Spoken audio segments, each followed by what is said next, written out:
À chaque saison, on organise un shoot photo, vidéo. En général, on a de la chance, on fait ça dans des endroits plutôt sympas.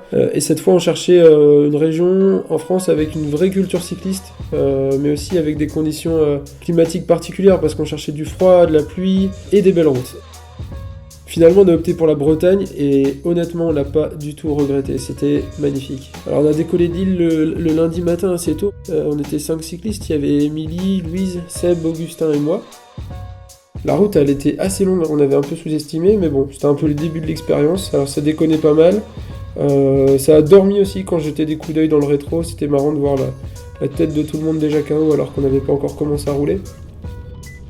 Et le truc, c'est qu'au plus on s'avançait, au plus il faisait moche. Bon, c'est ce qu'on était parti chercher, donc on peut pas non plus se plaindre. Au moment où on arrive en Bretagne, il nous reste 2 heures pour rouler. La pluie, elle a redoublé. Alors j'ai un peu sondé l'équipe et finalement tout le monde était vraiment très chaud pour rouler.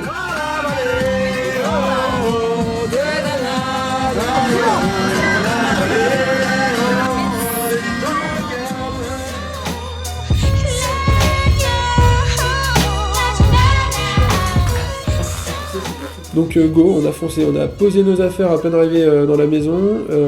Il y avait ceux qui avaient bien prévu leur coup, Seb notamment, qui avait prévu les garde-boue, donc lui il a tout installé. Et puis pour nous les autres, c'était simple, hein, c'était coupe-pluie sur chaussures, des gants déperlants. Le but du jeu c'était de rester le sec le plus longtemps possible.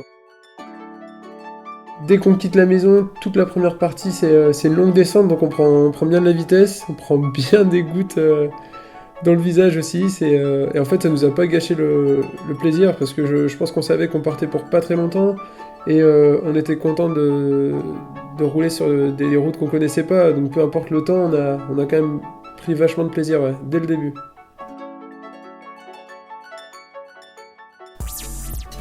Chez Treban, on a quand même une vision assez particulière du véloroute et on y tient. On n'est pas vraiment dans le chrono ou dans la performance, le dépassement de soi à tout prix. C'est vraiment plus pour nous une notion de plaisir, de partage, de découverte. Et ça, c'est super important pour toute l'équipe.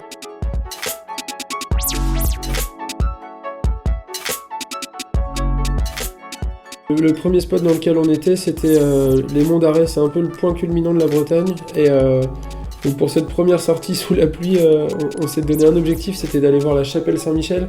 C'était à une vingtaine de kilomètres de la maison, donc finalement pas mal pour un bon décrassage, un petit décrassage et par rapport au temps qui nous restait.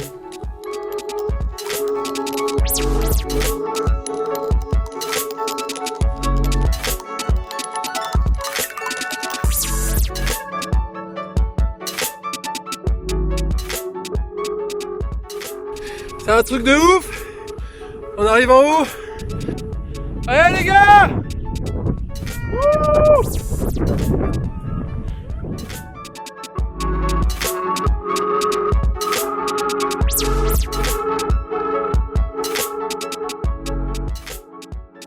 La dernière montée, c'est vachement impressionnant en fait, parce que c'est une vraie rampe de lancement vers la chapelle. Donc on l'a tous fait à notre rythme.